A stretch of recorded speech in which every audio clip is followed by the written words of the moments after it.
১৯৭৩ সালের ২৩ সেপ্টেম্বর চিলির রাজধানী সান্তিয়াগোর একটি হাসপাতালে শেষ নিঃশ্বাস ত্যাগ করেন নোবেলজয়ী কবি পাবলো নেরুদা।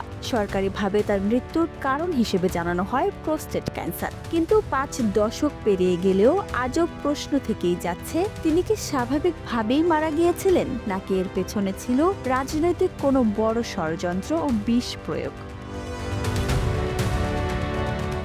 এই মৃত্যু ঘটেছিল এমন এক সময়ে যখন চিলিতে চলছিল চরম রাজনৈতিক অস্থিরতা। ১৯৭৩ সালের ১১ সেপ্টেম্বর সামরিক অভ্যুত্থানের মাধ্যমে প্রেসিডেন্ট সালভাদোর আয়েন্দেকে উৎখাত করেন জেনারেল অগস্তো পিনোশে। পাবলো নেরুদা ছিলেন আয়েন্দের ঘনিষ্ঠ বন্ধু ও সমর্থক। পিনোশে সরকারের বিরুদ্ধে আন্তর্জাতিক অঙ্গনে কথা বলার প্রস্তুতিও নিচ্ছিলেন তিনি। শোনা যাচ্ছিল তিনি চিলি ত্যাগ করে মেক্সিকোতে যাওয়ার প্রস্তুতি নিচ্ছিলেন, কিন্তু সেই যাত্রা আর করা হয়নি।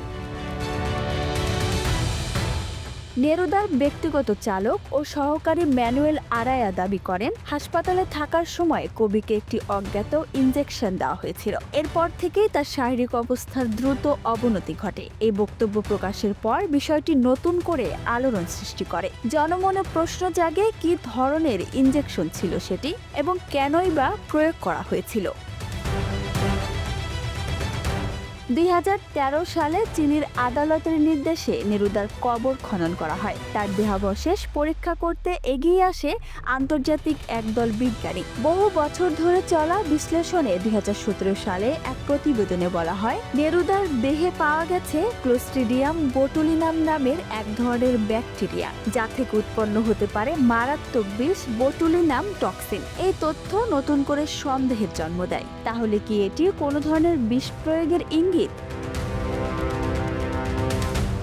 এই প্রতিবেদন সামনে আসার পর নেরুদার পরিবার, মানবাধিকার কর্মী এবং গবেষকদের মধ্যে শুরু হয় দ্বিমত। একাংশ বলছেন এটি একটি সুপরিকল্পিত রাজনৈতিক হত্যা। অন্যদিকে নেরুদা ফাউন্ডেশন ও কিছু গবেষক মনে করেন, এখনও নিশ্চিতভাবে বলা যায় না বিষের উপস্থিতি মৃত্যুর কারণ ছিল কিনা। সরকারিভাবে বিষয়টি এখনও বিচারাধীন এবং চূড়ান্ত সিদ্ধান্তে পৌঁছানো সম্ভব হয়নি।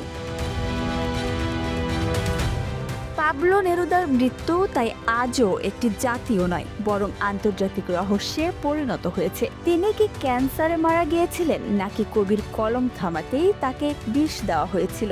এই প্রশ্নের নির্ভরযোগ্য উত্তর এখনও ইতিহাসের ফাইলে লুকানো রয়েছে। তবে একটি বিষয় নিশ্চিত, পাবলো নেরুদার কবিতা আজও বেঁচে আছে, আর তার মৃত্যু আজও প্রশ্ন তুলছে ক্ষমতার অন্ধকার দিক নিয়ে। কিন্তু বেঁচে রয়েছে একটি সত্য, কবির শরীর মরে যেতে পারে, কিন্তু তার কবিতা কখনো মরে না।